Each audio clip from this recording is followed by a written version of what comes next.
بشائر الإيمان منارة الإحسان وللهدى عنوان. Alhamdulillah, pada 17 Agustus 1945 kemerdekaan Republik Indonesia dideklarasikan. Kemerdekaan Republik Indonesia diproklamirkan oleh para pendiri bangsa ini. Kemerdekaan yang diraih oleh bangsa Indonesia ini bukanlah hadiah dari siapapun, bukanlah pemberian dari para penjajah, bukanlah hadiah dari Belanda, bukanlah hadiah dari Portugis, bukanlah hadiah dari Jepang, bukan hadiah dari negara manapun. Kemerdekaan Republik Indonesia juga tidak dibantu oleh siapapun, oleh negara manapun. Tetapi kemerdekaan yang kita raih, kemerdekaan yang alhamdulillah bisa kita nikmati bersama ini adalah murni rahmat dan karunia serta anugerah dari Allah Subhanahu wa ta'ala. Oleh karena itu benar apa yang dinyatakan di dalam pembukaan Undang-Undang Dasar 1945 bahwa kemerdekaan Republik Indonesia adalah atas berkat rahmat Allah yang Maha Kuasa. Allah lah yang memberikan kemenangan kepada kita semuanya. Allah lah yang menganugerahkan kemerdekaan kepada kita semuanya. Para pahlawan, para pejuang, mereka berikhtiar untuk memerdekakan Republik Indonesia dari tangan penjajah. Mereka melalui pengorbanan yang berdarah-darah, pengorbanan nyawa, pengorbanan harta, melalui perjuangan yang luar biasa. Mereka dengan gagah berani berperang melawan penjajah, berperang melawan musuh-musuh Indonesia, musuh-musuh Islam yang menjajah tanah air kita, tanah air Indonesia. Tetapi mereka hanyalah berikhtiar. Yang menentukan kemenangan, yang memberikan anugerah kemerdekaan, yang mengaruniakan nikmat kemerdekaan adalah Allah Subhanahu wa ta'ala. Para pemirsa yang dirahmati oleh Allah Subhanahu wa ta'ala, di dalam takbir hari raya kita biasanya mengumandangkan wahazamal ahzaba wahdah. Ini adalah salah satu akidah yang wajib kita yakini, bahwa Allah lah yang mengalahkan semua musuh wahdah, semata dia sendiri yang mengalahkan semua musuh. Kita hanya bisa berusaha, yang memberikan kemenangan, yang mengalahkan musuh-musuh kita pada hakikatnya adalah Allah Subhanahu wa ta'ala. Allah adalah pencipta segala sesuatu, Allah lah yang menentukan segala sesuatu, Allah lah yang menakdirkan terjadinya segala sesuatu, dan Allah lah yang menghendaki terjadinya segala sesuatu. Di dalam Al-Quran disebutkan, falam taqtuluhum walakinnallaha qatalahum wa ma ramaita idh ramaita walakinnallaha rama wa ma ramaita ya Muhammad khalqan idh ramaita kasban walakinnallaha rama khalqan. Wa ma ramaita, dan engkau wahai Muhammad pada hakikatnya tidak melempar. Artinya apa? Engkau wahai Muhammad tidak bisa menciptakan perbuatan melempar. Id ramaita, ketika engkau melakukan perbuatan melempar itu, walakinnallaha rama, tetapi pada hakikatnya yang menciptakan perbuatan melempar yang engkau lakukan wahai Muhammad adalah Allah Subhanahu wa ta'ala. Jadi dalam aqidah ahli sunnati wal jamaah, kita hanya bisa berikhtiar, kita hanya memiliki kasab, kita hanya bisa mengarahkan niat dan keinginan kita untuk melakukan sesuatu. Tetapi apakah yang kita inginkan akan terwujud, akan terrealisir menjadi sebuah kenyataan, ini tergantung kehendak Allah Subhanahu wa ta'ala. Kalau apa yang kita inginkan terjadi, dikehendaki terjadinya oleh Allah Subhanahu wa ta'ala, pasti apa yang kita inginkan akan terjadi. Apapun yang kita inginkan terjadi, apapun yang kita cita-citakan, apapun yang kita kehendaki, Tetapi kalau tidak dikehendaki oleh Allah Subhanahu wa taala, pasti tidak akan terjadi. Kemerdekaan adalah nikmat yang luar biasa yang Allah anugerahkan kepada kita semua. Oleh karena itulah kita sepatutnya mensyukuri nikmat kemerdekaan ini, sebagaimana kita juga sepatutnya mensyukuri seluruh nikmat yang Allah anugerahkan kepada kita sekalian. Kita tahu bahwa syukur itu ada dua. Ada syukur sunnah dan ada syukur wajib. Ada syukur sunnah dengan mengucapkan alhamdulillah ketika Allah menganugerahkan nikmat kepada kita. Dan ada syukur wajib. Kalau tidak kita lakukan, maka kita berdosa. Bagaimana cara kita mensyukuri berbagai nikmat, termasuk nikmat kemerdekaan ini, dengan syukur wajib, dengan tidak menggunakan nikmat yang Allah berikan kepada kita di dalam berbuat maksiat dan dosa kepada Allah Subhanahu wa taala. Kemerdekaan adalah nikmat yang agung yang Allah anugerahkan kepada kita. Oleh karena itu, kita wajib mensyukurinya dengan tidak menggunakan nikmat kemerdekaan ini di dalam berbuat maksiat, di dalam melakukan dosa, di dalam melakukan perbuatan-perbuatan yang melanggar perintah Allah Subhanahu wa taala. Kita syukuri nikmat kemerdekaan ini dengan melakukan semua kewajiban yang Allah wajibkan kepada kita, dan kita jauhi semua hal yang dilarang dan diharamkan oleh Allah Subhanahu wa ta'ala.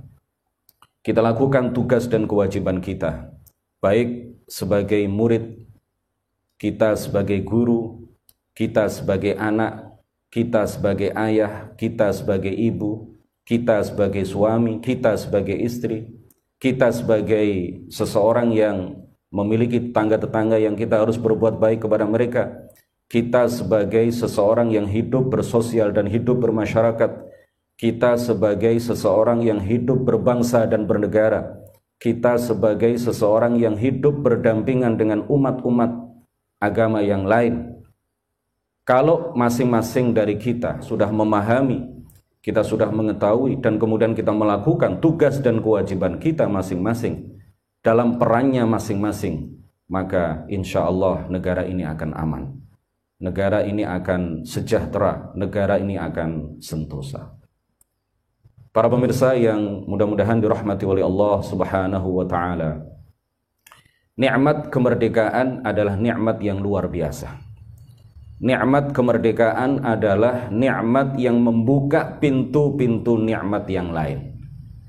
Nikmat kemerdekaan adalah satu pintu besar yang bisa kita masuki untuk menuju bangunan yang berisi berbagai nikmat yang sangat banyak dan luar biasa. Dengan nikmat kemerdekaan kita bisa merasakan berbagai nikmat yang lain. Dengan nikmat kemerdekaan kita bisa beribadah dengan leluasa. Tanpa nikmat kemerdekaan mungkin kita tidak akan bisa melakukan ibadah dengan leluasa. Dengan nikmat kemerdekaan kita bisa belajar seperti ini. Dengan nikmat kemerdekaan kita bisa melakukan kajian-kajian Islam, baik offline maupun online. Tanpa nikmat kemerdekaan mungkin kita tidak akan bisa merasakan nikmatnya belajar online seperti ini. Alhamdulillah, dengan nikmat kemerdekaan kita bisa merasakan berbagai nikmat yang luar biasa. Tanpa nikmat kemerdekaan kita mungkin akan terbelenggu dengan banyak sekali belenggu. Dengan nikmat kemerdekaan, alhamdulillah, kita terbebas dari berbagai belenggu. Ya, kita bisa melakukan banyak sekali hal yang bermanfaat untuk kehidupan kita, baik di dunia maupun di akhirat. Oleh karena itulah, marilah kita bersama-sama merawat nikmat kemerdekaan ini, jangan sampai terlepas dari diri kita. Kita rawat nikmat kemerdekaan ini, jangan sampai tercabut dari kita. Kita alhamdulillah sudah 75 tahun merdeka. Usia kemerdekaan yang tidak sedikit. Alhamdulillah, berbagai hal sudah dilakukan oleh negeri ini. Berbagai pembangunan telah dilakukan oleh negeri ini. Oleh karena itulah, kemerdekaan yang sudah kita rasakan selama 75 tahun ini, marilah terus kita lestarikan. Marilah terus kita jaga. Marilah terus kita rawat. Dengan cara apa kita merawat kemerdekaan? Yaitu dengan cara terus membangun dan memperbaiki negeri ini. Dari mana kita mulai membangun dan memperbaiki?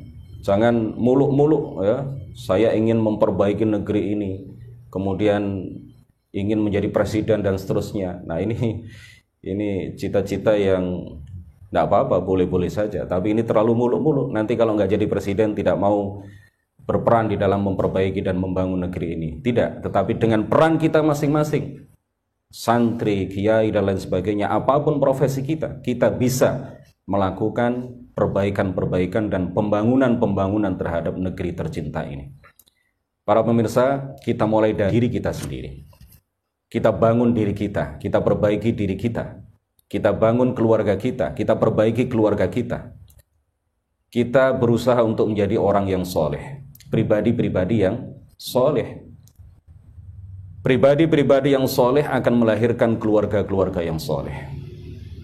Keluarga-keluarga yang soleh akan mewujudkan masyarakat yang soleh. Nah, kesolehan sosial, kesolehan masyarakat itu dimulai dengan kesolehan pribadi. Bagaimana cara kita mencapai untuk menjadi pribadi-pribadi yang soleh? Tidak ada cara lain kecuali dengan menjadi orang-orang yang berilmu, mengamalkan ilmu yang kita pelajari dan menyampaikan ilmu yang kita pelajari kepada sebanyak-banyaknya orang, kepada orang-orang yang kita cintai, kepada jamaah, kepada santri, kepada siapapun. Kalau ini sudah kita lakukan, maka insya Allah negara ini akan aman, negara ini akan damai, negara ini akan sejahtera, negara ini akan terhindar dari berbagai perbuatan-perbuatan jahat. Bisolahil fardi tubnal mujtama'at wa tartaqil muassasat wa tabtarrul jarimah wa yartahul watan. Itu apa yang dikatakan oleh Asy-Syahid Samahatul Syekh Nizar Halabi. Beliau orang yang dibunuh oleh orang-orang Wahabi. Beliau terbunuh di tangan orang-orang Wahabi sebagai syahid di bulan Agustus tahun 1995 di Beirut, Lebanon. Beliau adalah pejuang Ahlus Sunnah yang luar biasa. Beliau adalah salah satu ulama besar di Lebanon, murid dari Al-Allamah Al-Muhaddits Asy-Syaikh Abdullah Al-Harari. Dengan berbagai pengalaman yang beliau rasakan sebagai seorang pejuang, sebagai seseorang yang berdakwah puluhan tahun di tengah-tengah masyarakat, beliau mengatakan bisolahil fardi, dengan kesolehan pribadi, tubnal mujtama'at, maka masyarakat ini akan dibangun. Wa tartaqil muassasat, dan lembaga-lembaga akan semakin maju. Wa tabtarrul jarimah, perbuatan-perbuatan pidana, perbuatan-perbuatan yang melanggar syariat, perbuatan-perbuatan haram, perbuatan-perbuatan dosa, tabtar, akan terputus. Wa yartahul watan, sehingga dengan itu semuanya negeri kita akan yartah, negeri kita akan menjadi nyaman, sentosa, akan damai, akan aman. Itu dimulai dengan apa? Dimulai dengan bisolahil fardi, dimulai dengan kesolehan pribadi. Dan sebagaimana yang tadi sudah kami sampaikan, bahwa kesolehan pribadi tidak akan bisa dicapai kecuali dengan ilmu. Dan ilmu pertama yang wajib kita pelajari adalah ilmul hal. Ilmul hal, ilmu yang fardhu ain, ilmu yang saat ini juga wajib kita lakukan apapun profesi kita, dimanapun kita tinggal. Dan kitab yang berisi ilmul hal, kitab yang bisa kita pelajari untuk memahami dan kemudian insya Allah kita amalkan bersama-sama terkait dengan ilmul hal ini adalah ilmuddin ad-daruri. Ini adalah apa? Kitab Sulamut Taufiq, sebagaimana yang diamanatkan, sebagaimana yang dinasehatkan oleh Hadratus Syekh Muhammad Hashim Asy'ari, pendiri Nahdlatul Ulama. Beliau mengatakan di dalam salah satu kitab beliau bahwa seorang pelajar pemula, seorang santri pemula, kitab yang mula-mula harus dikaji, harus dipahami, harus diamalkan isinya adalah kitab Sulamut Taufiq. Dengan kitab Sulamut Taufiq kita bisa mengetahui dasar-dasar akidah ahli sunnah. Dengan kitab Sulamut Taufiq kita akan bisa mengetahui dan memahami hukum-hukum dasar terkait dengan ibadat, terkait dengan muamalat. Kita bisa mengetahui apa maksiat mata, apa maksiat hidung, apa maksiat lisan, apa maksiat telinga, apa maksiat tangan, apa maksiat kaki, apa maksiat badan, apa maksiat farji, maksiat alat kelamin. Bagaimana cara kita bertaubat kalau kita sudah terlanjur melakukan dosa? Dengan kitab Sulamut Taufiq kita bisa mengetahui itu semuanya, dan dengan kitab Sulamut Taufiq kita akan berusaha menjadi orang yang soleh. Dan kitab Sulamut Taufiq ini sebagaimana kita tahu diringkas dan diberi tambahan-tambahan faidah-faidah yang sangat bermanfaat oleh mursyiduna Syekh Al-Allamah Al-Muhaddits Abdullah Al-Harari rahimahullah. Ibarat sebuah bangunan, maka negeri ini terdiri dari banyak sekali batu bata. Negeri ini terdiri dari berbagai komponen. Ibarat sebuah bangunan, di sana ada batu bata, ada semen, ada apa lagi? Ada banyak sekali komponen, ada banyak sekali unsur yang menguatkan sebuah bangunan. Masing-masing dari kita, rakyat Indonesia, adalah batu bata yang akan saling menguatkan satu sama lain untuk membangun negeri ini. Kalau seluruh batu bata yang ada di bangunan negeri Indonesia ini kuat, maka Indonesia akan kuat. Maka bangunan negeri Indonesia akan kuat. Tetapi kalau ada satu saja batu bata, atau ada beberapa batu bata, di antara sekian banyak batu bata dari bangunan Indonesia ini rapuh, dari bangunan Indonesia ini tidak kuat, rusak, maka hal itu bisa jadi mempengaruhi kekuatan dari seluruh bangunan yang ada. Bahkan itu mungkin akan menjadi penyebab runtuhnya seluruh bangunan negeri Indonesia. Oleh karena itulah kita bisa memainkan peran masing-masing untuk menguatkan negeri ini. Dengan profesi kita masing-masing, dengan peran kita masing-masing, siapapun kita, apapun profesi kita, maka kita bisa menjadi penguat dari bangunan negara Indonesia. Sering saya menyampaikan bahwa tiang penyangga dari bangunan negeri ini adalah akhlak yang mulia, al-akhlak al-karimah, moralitas yang baik. Tanpa moralitas yang baik, tanpa akhlak karimah yang kita pelajari dari masyayikh, dari para kiai kita, tanpa akhlak karimah yang kita lakukan dan diteladankan oleh para guru-guru kita, maka tiang penyangga negeri ini akan rapuh. Kalau akhlak yang baik adalah sendi dan tiang penyangga dari bangunan negara Indonesia, maka pondasinya, alasnya, dasarnya adalah pemahaman yang moderat, pemahaman yang wasatiyah, pemahaman yang benar terhadap berbagai hal, termasuk paham keagamaan. Tanpa paham keagamaan yang moderat, yang rahmatan lil alamin, maka negeri ini tidak punya pondasi. Maka negeri ini tidak punya pondasi, pasti akan runtuh.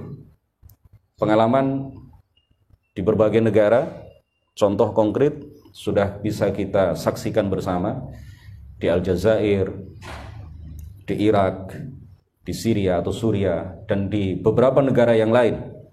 Kalau sudah muncul benih-benih ekstremisme, kalau sudah muncul benih-benih pemahaman yang ekstrim, baik ekstrim kanan maupun ekstrim kiri, maka negara itu akan runtuh. Maka masyarakat tidak akan merasakan kemerdekaan. Maka masyarakat akan dibelenggu dengan berbagai belenggu ajaran-ajaran yang menyimpang. Maka masyarakat tidak akan merasakan aman, tidak akan merasakan sentosa. Negara itu tidak menjadi baldatun thayyibah. Nah, ini jangan sampai Indonesia menjadi Suriah kedua. Jangan sampai Indonesia menjadi Irak kedua. Sehingga kemudian kita tidak bisa merasakan lagi kebebasan di dalam melakukan berbagai hal. Ini semuanya diakibatkan oleh paham-paham yang menyimpang. Oleh karena itu, paham yang moderat, paham yang wasat, paham ahlus sunnah wal jamaah, akidah dan ajaran-ajaran Ahlus Sunnah wal Jamaah yang telah diyakini, yang telah diajarkan, yang telah disampaikan oleh para ulama Ahli Sunnati wal Jamaah dari masa ke masa. Inilah yang harus kita junjung tinggi terus. Inilah yang harus menjadi prioritas kita untuk selalu kita ajarkan kepada sebanyak-banyaknya orang. Jangan bosan, jangan jemu, jangan pernah malu untuk terus mengampanyekan, memviralkan, menyampaikan terus-menerus paham-paham Ahlus Sunnah wal Jamaah, akidah Ahlus Sunnah wal Jamaah, ajaran-ajaran Ahlus Sunnah wal Jamaah. Karena dengan paham Ahlus Sunnah wal Jamaah, dengan akidah dan ajaran Ahlus Sunnah wal Jamaah, maka kita bisa berpikir, kita bisa melakukan langkah-langkah yang moderat untuk memperbaiki dan membangun negeri ini. Kita jangan seperti orang-orang yang menghidupkan kembali paham Khawarij. Kita jangan menjadi orang-orang yang menghidupkan kembali paham takfir, takfir syumuli, paham pengafiran secara menyeluruh kepada setiap orang yang tidak sepaham. Kita jangan sampai terkontaminasi pikiran kita, teracuni pikiran kita dengan paham-paham menyimpang seperti itu. Orang-orang yang rusak dan meluluh lantakkan, memporak-porandakan Irak, Aljazair, Afghanistan, Syria dan beberapa negara yang lain, mereka terpengaruh dengan ajaran-ajaran Khawarij ini. Ajaran Khawarij mengajarkan kepada mereka bahwa setiap pemerintah yang tidak berhukum dengan hukum Islam, setiap pemerintah yang tidak memerintah dengan hukum-hukum Islam, walaupun dalam satu permasalahan yang kecil, maka pemerintah itu adalah pemerintah taghut, maka pemerintah itu adalah pemerintah yang kafir, maka pemerintah itu adalah pemerintah yang harus diberontak, harus diturunkan, harus dilengserkan. Dan mereka juga punya pemahaman bahwa masyarakat di suatu pemerintahan yang tidak menggunakan hukum Islam, jika mereka tidak mau memberontak kepada pemerintah yang tidak berhukum dengan hukum Islam tersebut, maka masyarakat yang di bawah pemerintahan yang seperti itu, mereka juga kafir. Halal darah mereka, boleh disembelih, boleh dibunuh, boleh dibom, boleh dicuri harta mereka, karena mereka adalah orang-orang kafir yang halal darah mereka, halal harta mereka. Nah, pemahaman-pemahaman seperti inilah yang akan memporak-porandakan sebuah negeri. Pemahaman-pemahaman ekstrim seperti inilah yang akan meluluh lantakkan sebuah negeri. Pemahaman yang ekstrim seperti inilah yang akan meruntuhkan bangunan negeri. Kita tidak mau Indonesia dihuni oleh orang-orang yang memiliki pemikiran-pemikiran ekstrim seperti itu. Oleh karena itulah tugas kita semuanya untuk tidak pernah jemu, tidak pernah bosan menyampaikan kajian-kajian yang bertemakan Ahlus Sunnah wal Jamaah Asy'ariyah Maturidiyah. Kita junjung tinggi terus akidah yang benar ini, ajaran-ajaran yang benar ini kita pelajari dan kita ajarkan kepada sebanyak-banyaknya orang melalui cara belajar yang tepat, melalui cara belajar yang benar, sesuai dengan tuntunan dan sesuai dengan apa yang diteladankan oleh para ulama kita dari masa ke masa. Kita kaji terus ilmu ahli sunnati melalui bimbingan para guru yang bersanad, yang punya guru dan gurunya punya guru, dan begitu seterusnya sampai bersambung kepada Rasulullah Sallallahu Alaihi Wasallam. Demikian kajian singkat pada pagi hari ini, mudah-mudahan bermanfaat bagi kita semuanya. Bersama marilah kita bangun Indonesia untuk lebih maju dan semakin maju ke depannya. Barakallahu fikum.